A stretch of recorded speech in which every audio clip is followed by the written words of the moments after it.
What's up, everyone? Tony here from Hollywood Cold, and I am so happy to be bringing you fresh content on this brand new channel.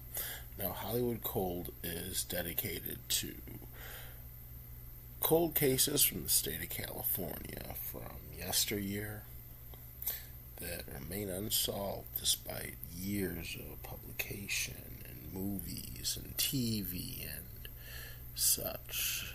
I grew up a huge fan of 20s, 30s, 40s cinema, and this, in my way, is for years I watched a lot of this stuff with my mom, and it carried on with me throughout the years. So this is kind of my way of just jumping right in there and giving you some awesome new content that I have never published actually to this day. Now, if you enjoy the content on my channel, please make sure you hit that subscribe button. You hit that like, and stay tuned as I want to try to get at least 4 videos a week out to you. Today we're going to be covering the Black Dahlia. I'm having a rough time getting to sleep, and it's about 3:30 in the morning, so please bear with me if I sound like I'm dead to the world. But thanks for tuning in. If you follow my other channel, the Cold Case Project, we have content on YouTube as well as a Rumble station I just started. You can click on a link down below and find that. So with all that said, let's get started. The murder of Elizabeth Short is synonymous with unsolved murders, etched in history as one of the most well-known tales in true crime annals. This is Tony, and thank you for coming to Hollywood Cold today, as we are featuring probably one of the best known unsolved murders in the history of the United States. Now, today we're going to be discussing the case of the Black Dahlia. Now, as we get started, we're going to be talking about Elizabeth Short. Short, sadly, gets overlooked too often, is considered for considerably the title Black Dahlia. Here is the story of a young woman who was taken well before her time by a vicious killer who, to this day, has never been caught. It's cold yet bright morning at a little after 10:30 in the morning on January the 15th of 1947. Amongst those that were out and about was local resident Betty Bersinger, who was running errands accompanied by her 3-year-old daughter Annie. She made her way along South Norton Avenue, halfway between 39th Street and Coliseum in the Leimert Park area of LA. She spotted something in the overgrown weeds of a vacant lot. She pushed her stroller along the sidewalk. What Betty Bersinger discovered on closer inspection was a grim, horrifying scene. The body of a bisected naked female with raven black hair had been discarded, posed in a suggestive nature. Betty ran to a nearby home with her daughter, making sure little Annie didn't see the atrocity. Betty asked to use the phone to report her discovery. The top half of the victim's body had her hands placed above her head, with her elbows bent. Her blue eyes had been left open. Several slash wounds on the victim's face resulted in an almost evil clown-like smile. The bottom half, which had been severed from the top half near the belly button and placed just a few inches below the top half of the remains, had been staged with legs wide open. Investigators immediately noticed one element completely absent from the crime scene: blood. Kind of almost reminded me of, don't know how many of you ever watched Dexter, but I remember when I first saw it, the case of the Icebox Killer, the blood was completely absent. I'm like, whoa, you never hear of that. But this is really one of the few other cases I've ever heard of this. No blood on the crime scene. Two parts of the victim's body were loaded into a vehicle and taken to the morgue. Dr. Frederick Neuber performed the autopsy the following day on January the 16th. Neuber declared the cause of death was hemorrhage and shock due to concussion of the brain and lacerations of the face. Dr. Neuber's report stated that he believed the victim to be 15 to 20 years of age. She was 5 feet 5 inches and 115 pounds. Although the victim had suffered several blows to her head, her skull was not fractured. Along with the lacerations made to the face, these seemed to be the only wounds inflicted whilst the victim was alive. All others were made after death. The victim's body showed no sign of rigor mortis. It was therefore estimated that she had been killed no more than 12 hours earlier. However, the possibility of being kept in a cold place that delayed rigor mortis couldn't be ruled out. Before being dumped, the victim had her blood drained and scrubbed clean. The victim had been restrained with marks on both wrists, ankles, and neck. Despite what some future books and theorists would suggest, however, she wasn't strangled. The report clearly states all the neck bones and cartilage showed no signs of trauma. The trunk was severed with an almost straight incision, separated through the abdomen and between the second and third lumbar vertebrae. A lack of bruising showed this occurred post-mortem. The clean cut, as opposed to being hacked apart, led some to believe the killer had some type of skill with a knife, such as maybe he was a butcher or he was a surgeon. Smears were taken to look at traces of sperm, but none were present. The stomach was filled with feces. Some have stated that their belief that the victim was fed feces is some sick act, where others have stated it was simply a natural occurrence that happened due to the bisection.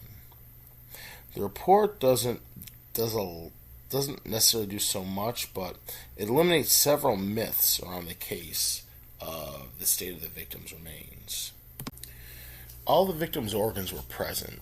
None had been removed, as some claims have said. Her breasts were not cut off. Her teeth suffered from decay and bad hygiene in general, and they weren't ripped out or knocked out, as some reports have said. The killer did not remove an ear as a memento. Her genitalia was not deformed or suffering from any medical conditions, as some have said in the past. There were no cigarette burns on her. That's another report some have said in the past. No words, letters, or cryptic clues were etched on her flesh. Now, the press were all over the case from the get-go, with many taking photos of the gruesome discovery. However, back in the 1940s, the LA press, for the most part, weren't seen as a hindrance that they are today.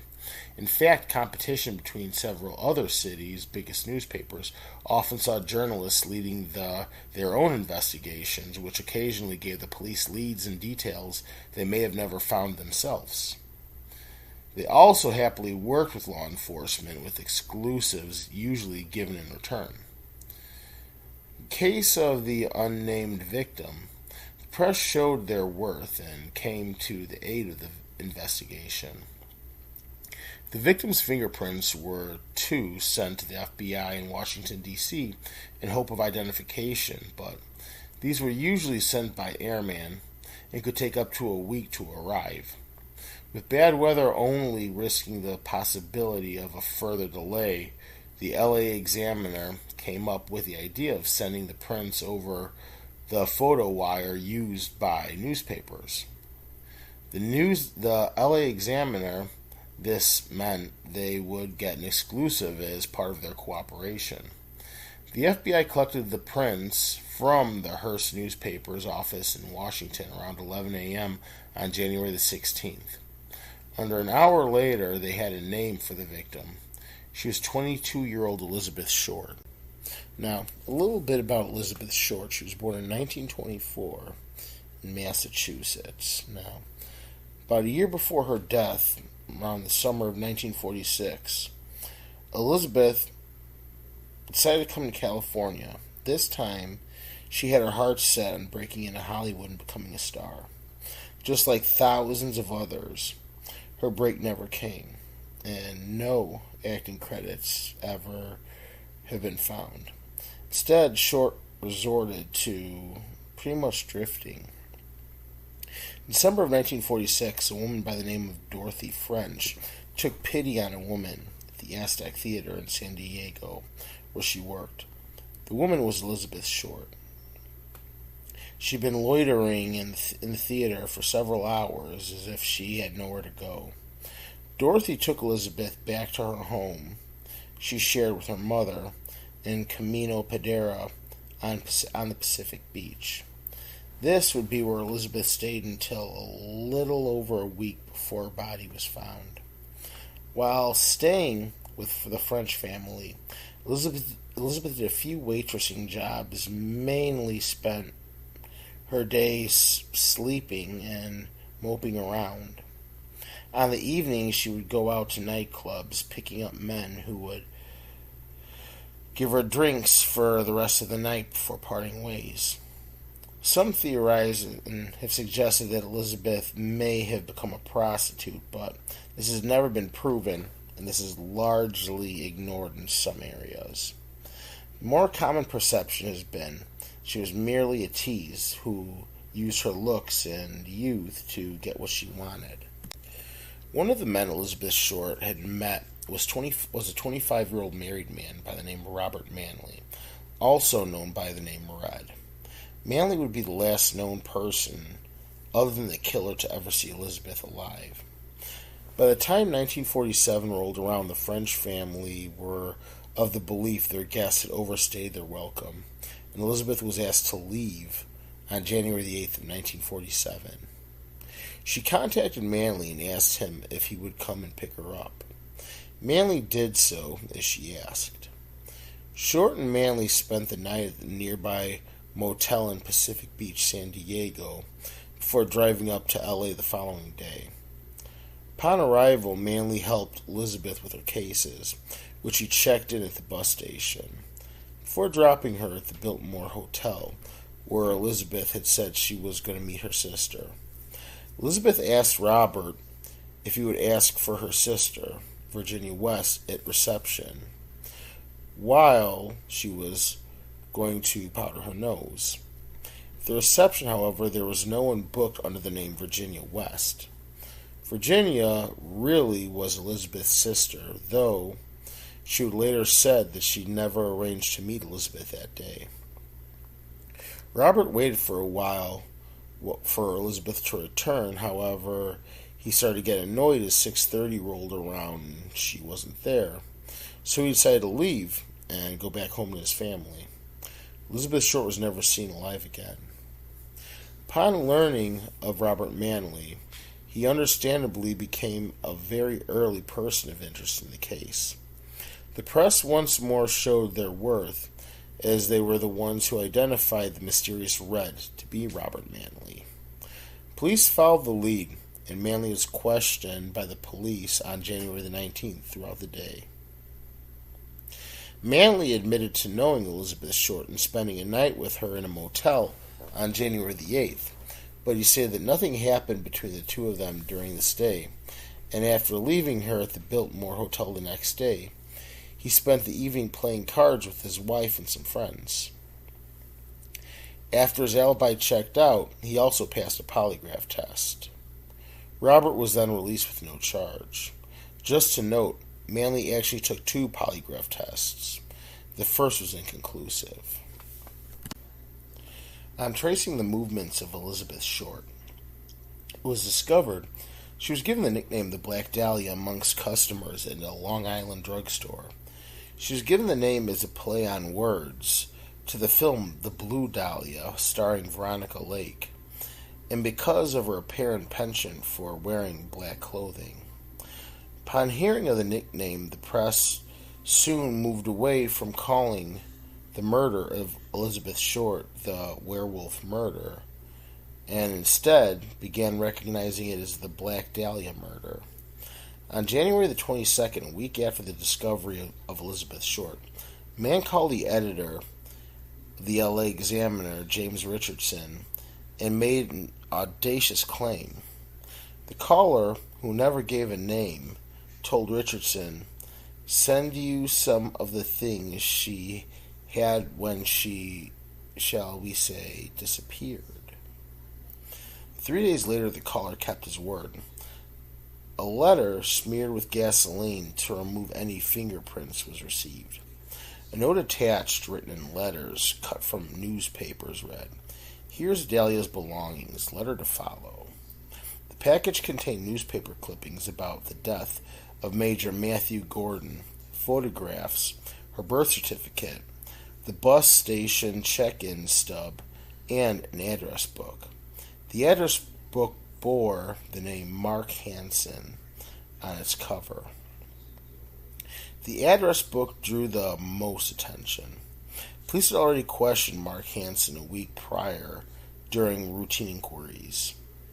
Elizabeth Short had previously lived at Hansen's home, where she shared a room with Hansen's then girlfriend, an actress named Ann Toth. Under questioning, Hansen admitted to knowing Elizabeth, but stated he never was romantically involved with her and had no information about her disappearance. He did state that Elizabeth had stolen the address book from him, and although he never used it himself, nothing was found to link Mark Hansen to the murder of Elizabeth Short, and he was soon released. On January the 26th of 1947, the LA Examiner received yet another letter, this time handwritten. It said, "Here it is. Turning in Wednesday, January 29, 10 a.m. Had my fun at police, Black Dahlia Avenger." Despite having doubts about whether the correspondent was being genuine, detectives arranged to pick up the suspect on the day given. The writer of the letter and possible killer of Elizabeth Short failed to appear. Another letter, this time returning to using cut-out letters from newspapers, arrived at the Examiner on Thursday, January the 30th. "I've changed my mind. You would not give me a square deal. Dahlia killing was justified." Investigators managed to lift several fingerprints from the letters, but no matches were ever found. The investigation into the murder of Elizabeth Short was proving to be difficult. It was only hindered further by a number of confessions. A man named Daniel Voorhees signed a confession in late January simply saying, "I killed Beth Short." Voorhees didn't seem to be seen as a serious suspect by the police, and Voorhees was never able to corroborate his confession with any details. However, it was slightly interesting that he called Elizabeth Beth, as even though it wasn't well documented by the press, early reports in the case, this was a name a lot of her friends used for her. A woman also claimed to have killed Elizabeth Short around the same time as Voor's confession. Emily Williams stated she caught the victim having intercourse with her boyfriend. Enraged, Williams shot Elizabeth before cutting her in two. The confession was easily dismissed as Elizabeth was not shot. In February, more confessions were received, including one from an Army corporal and another from a man who claimed he could lead them to a torture chamber where he'd murder her. Both proved to be dead ends. March saw even more confessions, with 23-year-old Melvin Bailey confessing to the crime to police in St. Louis. Bailey handed over a blood-soaked handkerchief he claimed belonged to Short as part of his confession. Again, the suspect was released without charge. In the months following Short's murder, the LAPD cleared almost 100 suspects, many of them being people who were simply time wasters, eating away valuable time that could have been spent investigating Elizabeth's murder. Ever since the murder of Elizabeth Short taking place, it has continuously found itself linked to other murders. Could Elizabeth's killer have more victims? Peter Mariolo, a Cleveland detective, clearly considered it a possibility. Mariolo was part of a team that investigated the Cleveland Torso murders in the 1930s. The killer dismembered his victims before disposing of them. On the surface, it's easy to see a resemblance. However, the Cleveland Torso murderer cut his victims into many parts and would remove the head, which, in several cases, was never found. He or she also make a definite attempt to hide his victims, with many never being found, sometime until after their death. With Elizabeth Short, there seemed to be a little attempt to hide her body. The LAPD did look into a possible link with other cases. The 1944 murder of Georgette Bauerdorf is another case that several authors have tried to pair with Black Dahlia. This has even led to some pure fiction been stated as to fact about how the two victims had known each other whilst working at the Hollywood Canteen.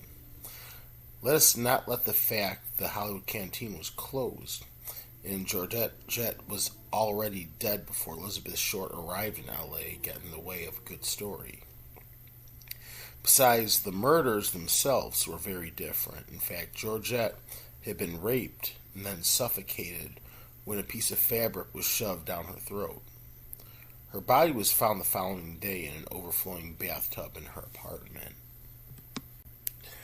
On February 10, 1947, less than a month after the murder of Elizabeth Short, the body of Jeanne French was found murdered in L.A. The press at the time tried to link the case to that of the Black Dahlia, but made little headway.